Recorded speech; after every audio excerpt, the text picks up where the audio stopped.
નમસ્કાર દર્શક મિત્રો, મીડિયા રેવોલ્યુશનમાં આપનું સ્વાગત છે અને હું છું ચિત્ર ખત્રી આપની સાથે. આજે આપણે આવ્યા છીએ એસજી હાઈવે ખાતે, ગોટીલા ગાર્ડન છે ત્યાં, અને આજે અહીં એક ખાસ ઇવેન્ટ કવર કરવા માટે આવ્યા છીએ. ગાંધીનગર ક્યુઅર પ્રાઇડ ફાઉન્ડેશન જે છે તેમના દ્વારા 3 દિવસનો ઇન્ડિયન પ્રાઇડ ફેસ્ટિવલ યોજવામાં આવ્યો છે અને આજે તેનો પહેલો દિવસ છે. અને આ દિવસે એક ગેટ ટુગેધર સાથે ગેમ્સ રમવાનું પણ આયોજન કરવામાં આવ્યું છે. આ ફાઉન્ડેશનના એક વોલેન્ટિયર આપણી સાથે ઉપસ્થિત છે, હીરવાબેન જેમનું નામ છે. તો આપણે પહેલાં તેમની સાથે વાત કરીશું કે આ ફાઉન્ડેશન છે તેનો મેઇન પર્પઝ શું છે, આ ફાઉન્ડેશન સ્ટાર્ટ ક્યારથી થયું, કેવી રીતે થયું, તેની સમગ્ર ડિટેલ આપણી સાથે હીરવાબેન છે તે આપણી સાથે શેર કરશે. હીરવાબેન નમસ્કાર, આપનું સ્વાગત છે મીડિયા રેવોલ્યુશનમાં. Thank you so much. તો તમે પહેલાં એ વાત કરો કે આ ફાઉન્ડેશન સ્ટાર્ટ કેવી રીતે થયું? અચ્છા, સો આ ફાઉન્ડેશનની શરૂઆત 2019માં થઈ હતી. એક નાનકડા કમથા ગ્રુપમાંથી એ કોઈ યંગ ઇન્ડિવિજ્યુઅલ્સ હતા જેમને LGBTQI+ સમુદાય માટે કંઈક કરવું હતું. સમુદાયમાંથી જ યંગ ઇન્ડિવિજ્યુઅલ્સ હતા. તો 2019માં એક નાનકડા કમથા ગ્રુપથી શરૂઆત થઈ અને ગાંધીનગરની પહેલી પ્રાઇડ પરેડ ઓર્ગેનાઇઝ કરાવી અમે, અને પછી ત્યારથી લઈને 2024 સુધી અમે એક ફાઉન્ડેશનની જેમ હવે ઉભરીને આવી રહ્યા છીએ. જી, અને સાથે સાથે અત્યાર સુધી કેટલા ઇવેન્ટ્સ આ ફાઉન્ડેશને ઓર્ગેનાઇઝ કર્યા છે? સો આંકડો તો મને યાદ નથી બરાબર, પણ આપણે જોવા જઈએ તો ગાંધીનગરમાં ખાસ કરીને અત્યાર સુધી અમે 3 પ્રાઇડ પરેડ્સનું આયોજન કર્યું છે.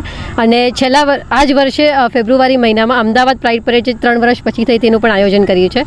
અને દર મહિને અમે એક ઓએસિસ ઓફ પ્રાઇડ કરીને એક મીટઅપ હોય છે, દર મહિને મીટઅપ ઓર્ગેનાઇઝ કરતા જ રહેતા હોઈએ છીએ.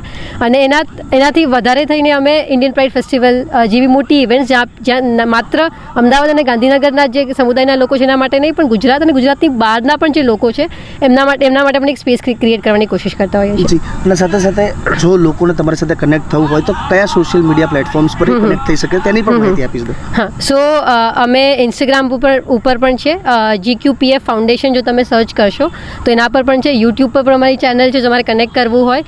અમારા જે વોટ્સએપ નંબર્સ પણ છે, અમારી વેબસાઇટ ઉપર પણ અમે મૂકેલા છે વોટ્સએપ નંબર્સ. અને જો ફેસબુક પણ તમે વાપરતા હોય હજી પણ, તો ફેસબુક ઉપર પણ અમારું પેજ તમને મળી જશે. જી, અને સાથે જ આ જે ફાઉન્ડેશન છે તેનો હવે શું ગોલ છે આગળ જતા?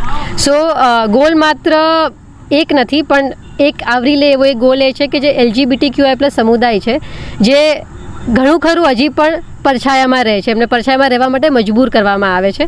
તો એમના માટે પહેલાં તો એક સેફ સ્પેસીસ ક્રિએટ કરવી, જે આવી રીતના ખુલ્લા આવીને મળી શકે, વાતચીત કરી શકે, પોતાના જેવા જ એકબીજા લોકોને મળી શકે અને પોતાની જીવનની જે ચેલેન્જીસ છે, જે પણ વસ્તુઓ છે, અને ખાસ કરીને પોતાની જાતને જે છે એવી રીતના એક્સપ્રેસ કરી શકે. Just by Bing themselves express કરી શકે, એ મૂળ હેતુ છે.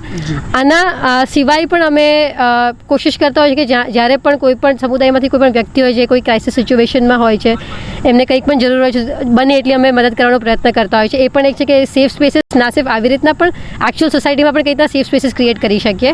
અને છેલ્લું એ છે કે હેલ્થને લઈને અને એડવોકસીને લઈને અમે મોટાભાગે કામ કરતા હોઈએ. તો દર્શક મિત્રો, આ હતા GQP ફાઉન્ડેશનના વોલેન્ટિયર હીરવા. આ જ પ્રકારે તેમની સાથે હજી 2 દિવસ આ પ્રાઇડ ફેસ્ટિવલ ચાલવાનો છે, તો હજી 2 દિવસ આ ફાઉન્ડેશન વિશે અને આ જે સમુદાય છે કે જેને શેડો થવું પડ્યું છે, જેને સમાજ દ્વારા ફોર્સ કરવામાં આવ્યો છે, તેમના વિશે બીજી રસપ્રદ માહિતીઓ આ જ પ્રકારે આગળના જે 2 ઇવેન્ટ્સ છે તેની વધુ માહિતી મેળવવા માટે મીડિયા રેવોલ્યુશન સાથે બનેલા રહો. આ વિડીયોને લાઇક અને શેર કરવાનું ભૂલશો નહીં. તથા GQP ફાઉન્ડેશનનો તમારે સંપર્ક કરવો હોય તો તેના માટેની દરેક સોશિયલ મીડિયા પ્લેટફોર્મની લિંક અમારા ડિસ્ક્રિપ્શન બોક્સમાં અમે આપેલી છે. આ જ પ્રકારના વિડીયો જોવા માટે મીડિયા રેવોલ્યુશન હાલ સબસ્ક્રાઈબ કરો. ત્યાં સુધી મને અમારા સાથી જયદેવને રજા આપશો. નમસ્કાર.